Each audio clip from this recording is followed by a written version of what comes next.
തൃശൂർ മുള്ളൂർക്കരയിൽ ജീവനൊടുക്കാൻ ശ്രമിച്ച വൃദ്ധ സഹോദരിമാരിൽ മൂന്നാമത്തെ ആളും മരണത്തിന് കീഴടങ്ങി. വെള്ളിയാഴ്ചയാണ് 3 സഹോദരിമാരെയും വിഷം കഴിച്ച നിലയിൽ കണ്ടെത്തിയത്. 80 വയസ്സുള്ള ജാനകിയാണ് മരിച്ചത്. സരോജിനി, ദേവകി എന്നിവർ നേരത്തെ മരിച്ചിരുന്നു. വാർദ്ധക്യകാലത്തെ ഒറ്റപ്പെടലും അവശതയുമാണ് മൂവരെയും ആത്മഹത്യയിലേക്ക് നയിച്ചത്. ജേസൺ ചാമോളപ്പിൽ വിവരങ്ങളുമായി. ജേസൺ, ദാരുണമായ സംഭവമാണ്. 3 വൃദ്ധ സഹോദരിമാരിൽ മൂന്നാമത്തെ ആളും ഇപ്പോൾ മരിച്ചു എന്നുള്ള വാർത്താ വിശദാംശങ്ങൾ എന്താണ്? സ്മൃതി, കഴിഞ്ഞ വെള്ളിയാഴ്ച നേരത്തെ പറഞ്ഞതുപോലെ തന്നെ കഴിഞ്ഞ വെള്ളിയാഴ്ചയാണ് 3 പേരെയും വീട്ടിനുള്ളിൽ വിഷം കഴിച്ച് അവശ നിലയിൽ കണ്ടെത്തുന്നത്. അപ്പോൾ തന്നെ ഒരാൾ മരിച്ചു.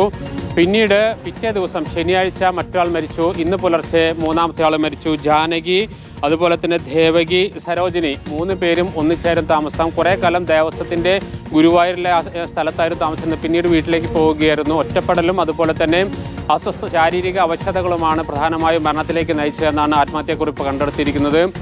അങ്ങനെ 3 പേരും ജീവിതത്തിൽ ഒന്നിച്ച് ജീവിതത്തിൽ നിന്ന് മടങ്ങുന്ന സ്ഥിതി ഉണ്ടായിരിക്കുന്നു. സ്മൃതി. ശരി, ജേസൺ ചാമോളപ്പിലാണ് വിവരങ്ങൾ നൽകിയത്.